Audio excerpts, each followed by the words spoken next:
class, this is a video tutorial on scale drawings and ratios.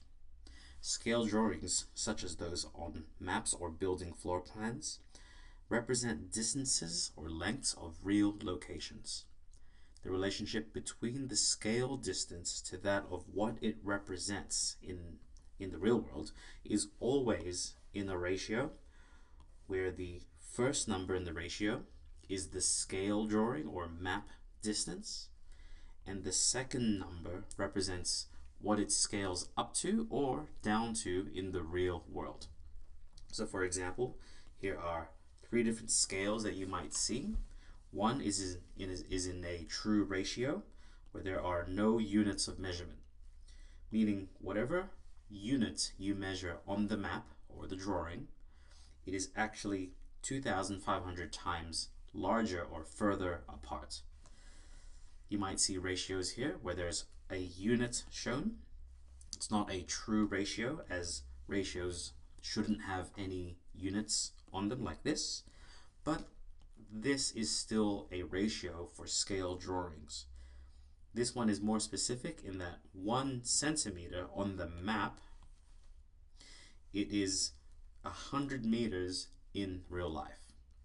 And the third type of scale you might see are these black and white bars, and each bar of this, so each segment of black and white, is always a centimeter apart.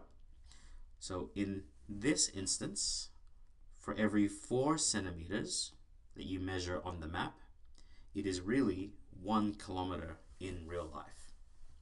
And as you can see, this can be reduced down to a real ratio, as can this one. Let's do a quick simplification of this. So let's simplify the following ratios to the form 1 is to something. Well, to do this, we first simply take note that these two are already in the same units of measurement. The moment you have a ratio where the units are exactly the same, you can just drop the unit of measurement. So this becomes 4 is to 2. And now we want this first number to reduce down to 1. So this reducing down to 1, we have divided by 4. So this also divides by 4. 2 divided by 4 is 0.5. So 4 is to 2, as a true ratio is 1 is to 0.5. Let's take note of this one now. Since these two units of measurement are not the same, we have to convert them so that they are the same. You can do this in one of two ways. You can either make 5 millimeters into 0.5 centimeters is to 20 centimeters.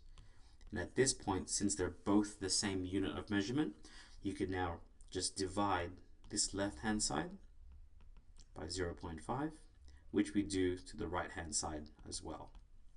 Because 0.5 divided 0.5 gets us 1. 20 divided by half, you can check your calculator here, is 40. And notice how I've dropped the units of measurement.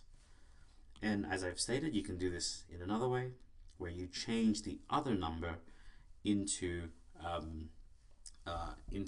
this number into millimeters. So this can become 5 millimeters is to 200 millimeters. Dividing both by 5 this time. Divide both by 5. 5 divided by 5 gets me 1. And again, you can check your calculator. 200 divided by 5 gets me 40. So this, as a true ratio, is 1 is to 40. Next example, 7 meters is to 21 kilometers. Again, let's make both of these the same unit of measurement. So 7 meters is to 21 kilometers is 21,000 meters. They are now both the same unit of measurement, so we can divide both by 7, which gives us 1 is to 21,000 divided by 7 is 300, I believe. I'm losing a zero here. 21,000. 3,000. Sorry. And there we go. Okay, so move on to the next. And lastly, 50 millimeters is to 0.8 meters. You can convert these both to the same unit, so both to meters or both to millimeters. But for this, I'm going to find a halfway and just work in centimeters instead. So 50 millimeters is 5 centimeters, and 0.8 meters is 80 centimeters. And from here, we can divide both by 5. 80 divided by 5 gets me 16.